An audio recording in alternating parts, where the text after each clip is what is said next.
નમસ્કાર. રાજકોટના પુનિતનગર વિસ્તારમાં મનપાવર ઓફિસ અને શહેરી આરોગ્ય કેન્દ્રનો કાર્યક્રમ યોજાયો. શાસક પક્ષની નેતા લીલુબેન જાદવ મીડિયા સામે ભૂવક બનીને કહ્યું કે તેમની છાતી ખરડાવવાનો અને બદનામ કરવાનો પ્રયાસ થઈ રહ્યો છે. તેમણે જણાવ્યું કે સમય આવતા બધી જ વાતને ખુલ્લેઆમ કરશે. લીલુબેન જાદવ અને મીનાબેન આચાર્ય સાથે મળીને ગૃહમંત્રી અમિત શાહને પત્ર લખ્યો છે અને મુલાકાતનો સમય માંગ્યો છે. એટલે હું તમને બધાને શાંતિથી મીડિયા મિત્રોને હું કહીશ બધું, પણ અત્યારે હું કોઈ કહેવા માંગતી નથી. તમે માફ કરજો.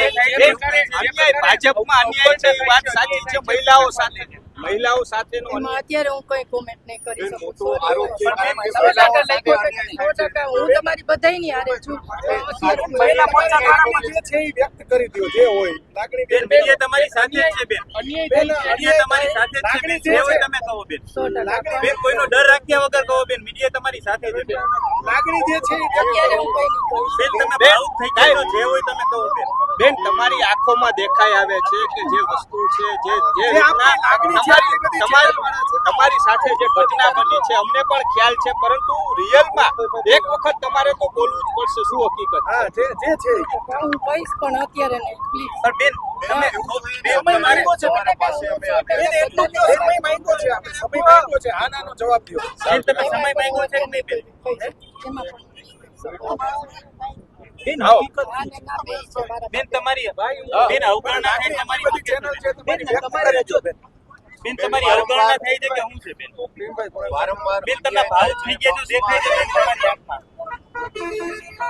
સાચે હું તમને માફ કરો. મને તમારો બધાનો સાથ સહકાર છે, પણ ક્યાંક ને ક્યાંક હું અત્યારે બેન તમે ડરમાં છો? કોઈ તમને ના ડરમાં નથી, પણ હું મારી 2 દિવસમાં હું મારી તૈયારી કરીને હું તમને બધાને બેન તમને હેરાન કરવામાં બેન આચાર્ય સાથે તમારું તમારી વાત લઈને બેન બિહાર પહોંચ્યા હતા. બિહારમાં તેઓ હતા.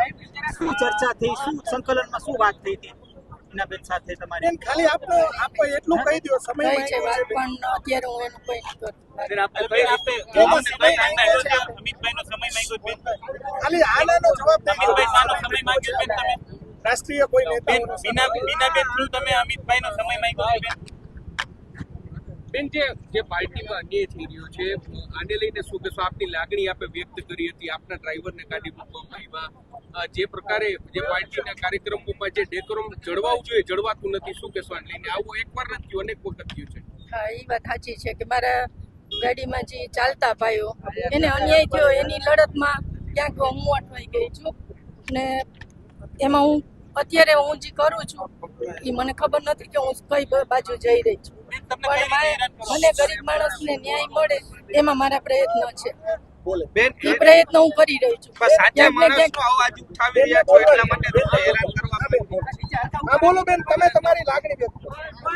હા, બસ એ મારા પ્રયત્ન છે કે કોઈને કોઈ અન્યાય થઈ રહ્યો છે તો એમાં ક્યાંક ને ક્યાંક મારી પણ માથે મીડિયાના મિત્રોએ કંઈ પણ સારું સાસતું બધું લખ્યું છે, તો એ ક્યાંક મને પણ દુઃખ છે કે આ ન થવું જોઈએ. હું તમારા માધ્યમથી કહું છું કે આટલી હદ સુધી ન લખવું જોઈએ. હું ન્યાય માગતી હતી, ગરીબ માણસોનો ન્યાય લેવા ગઈ હતી, પણ આ ખોટું વાંચું તો એના માટે પણ હું તમને કહું છું બધાને કે સુખામને કોઈના ઈશારે લખાવતું હોય તો હું એમ કહું કે પત્રકાર મિત્રો મને કહે. મને જાણ પણ નથી કરી કે બેન તમારો આ વિષય આવ્યો છે. બેન તમે આટલી હદ સુધી લખ્યું છે તો ક્યાંક ને ક્યાંક મને પણ તકલીફ પડે છે. બેન તમે સોમનાથ ગયા હતા વિજયભાઈના કાર્યક્રમમાં હાજર રહ્યા, એટલા એના કારણે તમને નિશાન બનાવતો એવું લાગે? એક તો એ વસ્તુમાં મને ક્યાંય તમે જોઈ લ્યો કે સોમનાથ ને દ્વારકા ને અંબાજી એ કેમ ભેગું થાય તમે જોવો ને. કેવી રીતના કરું જોઈ લેજો મારી લોકો. હું ના નથી પાડતી કોઈ, પણ એ ક્યાંક ને ક્યાંક ખોટું છે.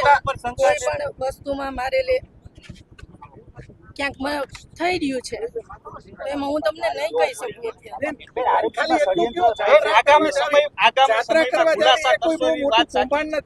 જાત્રા કરવા જાવી એ કોઈ બહુ મોટું કૌભાંડ નથી. આપ તો જાત્રા કરવા માટે ગયા હતા. આપ શું કહેવા માંગશો? અને એને લઈને હું જાત્રા કરવા નથી ગઈ. હું ગાંધીનગર મારા કામ અર્થે ગઈ હતી અને પૂનમ હતી તો ત્યાંથી હું મારા પરિવાર સાથે ગઈ હતી અંબાજી. ખોટી રીતે 100% હું તમને ના નથી પાડતી કે હું અંબાજી ગઈ હતી, પણ આ સોમનાથ ને ઓલું જે લખ્યું છે એ ક્યાંક મારા માટે ખબર નહીં. હા, પાર્ટીમાં રજૂઆત કરી છે આપે જે આ તમારી સાથે અન્યાય થઈ રહ્યો છે લઈને? હા, કહી દે છે. કે આને કઈ રીતે બેન, આરએમસીમાં ષડયંત્ર થાય છે, શું કહેશો? અત્યારે કઈ હવે જોઈએ આપણે માધવ દવે શું કહેવા માંગે છે. સૌપ્રથમ તો ભારતીય જનતા પાર્ટીમાં ક્યારેય કોઈને ટાર્ગેટ કરવામાં નથી આવતા. કોઈ પર્સનલ કોઈ વ્યક્તિ સાથે એવી રીતનું વર્તન ક્યારેય કરવામાં નથી આવતું. ભારતીય જનતા પાર્ટી એક કેડરબદ્ધ શિસ્તબદ્ધ પાર્ટી છે, પારિવારિક વાતાવરણમાં કામ કરતી પાર્ટી છે. દરેકને એક સરખું મહત્વ અપાઈ રહ્યું છે અને ભૂતકાળમાં પણ અપાતું હતું અને ભવિષ્યમાં પણ અપાશે. એટલે એ વાત સાવ ખોટી છે, એ વાતને હું ડિનાય કરું છું. અને રહી વાત લીલુબેનના પ્રશ્નની, તો લીલુબેન સાથે જે તે વખતે જે કાંઈ એમના પ્રશ્નો હતા કે કાંઈ નાની મોટી ગેરસમજણ હતી એ બધી દૂર થઈ ગયેલ છે. એ વાતને આજે કોઈ રીતે જોવામાં આવે એ યોગ્ય એટલે નથી કે એમના તમામ વસ્તુ જે છે એમનો વાત હતી એ ક્લિયરિટી થઈ ગયેલી છે. ક્યારેય આવી રીતનું બન્યું નથી. હું પોતે આજે મારા પરિવારની ત્રીજી પેઢી ભારતીય જનતા પાર્ટીમાં કામ કરે છે. તો ભારતીય જનતા પાર્ટીમાં હંમેશા માતૃશક્તિને પૂર્ણ મહત્વ, પૂરતું માન સન્માન પૂરું આપેલું જ છે. એટલે આવી વાત ક્યારેય હોઈ શકે નહીં અને એવું ક્યારેય બનશે પણ. મને મીડિયાના માધ્યમ દ્વારા જ આ વાત મળી. સવારે એક કાર્યક્રમ હતો, એમાં મારી સાથે જ અમે છૂટા પડતી વખતે મેં જ એમની સાથે વાત કરી હતી. ત્યારે એમને જે મારી સાથે વાત કરી એ મુજબ એમના મનમાં કોઈ આવી વાત હતી નહીં. જે કાંઈ ક્લેરિટીઓ થઈ ગઈ છે એનાથી એ એકદમ સંતુષ્ટ હતા. અને મારી સાથે વાત કરીને પછી જ હું છૂટો પડ્યો. પછી એમણે મીડિયા સાથે જે વાત કરી એમાં આપ કહો છો કે ભાવુક થઈ ગયા હતા, તો એ હવે કયા પ્રશ્નને કારણે ભાવુક થઈ ગયા એ એમને મેં ફોન કરેલો છે. વાત નથી થઈ પણ એમની સાથે હું વાત કરી અને એ વાત પણ હું જાણી લઈશ.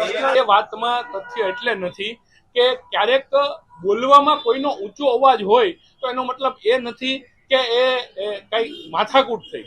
એ શાંતિથી કોઈ પણ પ્રશ્ન હશે એની વિશે ચર્ચા થઈ હતી. મારી સુધી પણ આપ કહો છો એમ વાત આવી હતી, પણ મેં તપાસ કરી તો એમાં એવું કશું હતું નહીં. એ નોર્મલ જે કોર્પોરેશનના પ્રશ્નો હોય એ માટેની છે. જે મારી પાસે જે માહિતી છે એ મુજબ કોઈને ત્યાંથી કોઈ આદેશ કરવામાં નથી આવ્યા.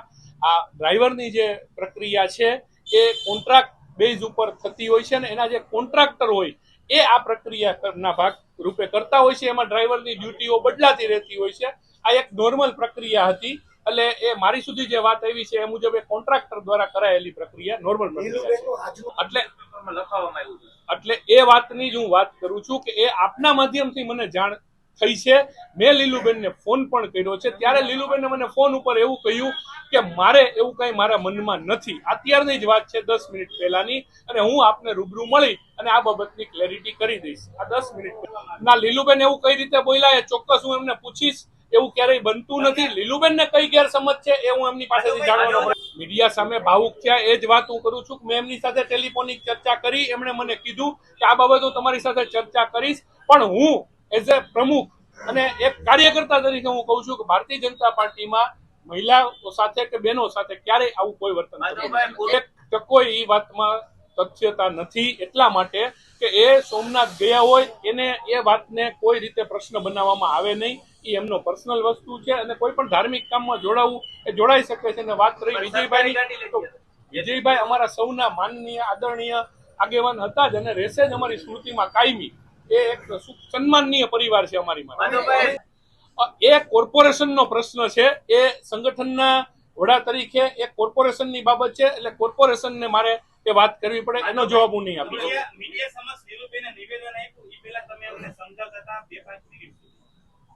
હું એમને સમજાવતો નહોતો. પહેલી વાત તો એ મારી સાથે અમારી રૂટીન જે પક્ષની વાત હોય કે અમારે જે પખવાડિયું ઉજવવાનું છે એ બાબતની વાત કરવા આવ્યા હતા. અને એમણે મીડિયા સાથે વાત કરવી કે નહીં એ મને ખબર પણ નહોતી. ત્યારે પછી આપ સૌની સાથે એની વાત થઈ અને પછી મીડિયા દ્વારા મને પણ એ ફૂટેજ મળ્યા એટલે મને ખબર. અમિતભાઈને પત્ર લખ્યો છે એ મેં વર્તમાન પત્રો દ્વારા વાંચ્યું. મેં એમને હજી પૂછ્યું નથી. હું એમની સાથે આજે ચર્ચા કરી અને જાણવાનો છું કે પત્ર લખ્યો છે તો પેલા શહેર અધ્યક્ષ તરીકે એમણે મારી સાથે વાત કરવી જોઈએ, ત્યારબાદ એ પત્ર લખે. પણ પત્ર લખ્યો છે એવું કન્ફર્મ મારી પાસે માહિતી નથી.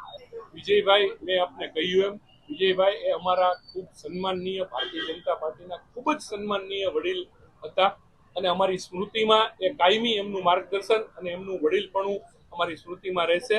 એ પરિવાર અમારી માટે સન્માનનીય છે આ વિષયની ચર્ચા હું એટલે નહીં કરું કે આ એક ખૂબ સંવેદનશીલ વિષય છે અને જ્યાં જે આ બાબતની અમારે રજૂઆત કે વાત કે જે કાંઈ કરવાનું હોય એ અમે કરી ચૂક્યા છીએ, પણ આ બાબતમાં હું અત્યારે કાંઈ બોલવા નથી માંગતો.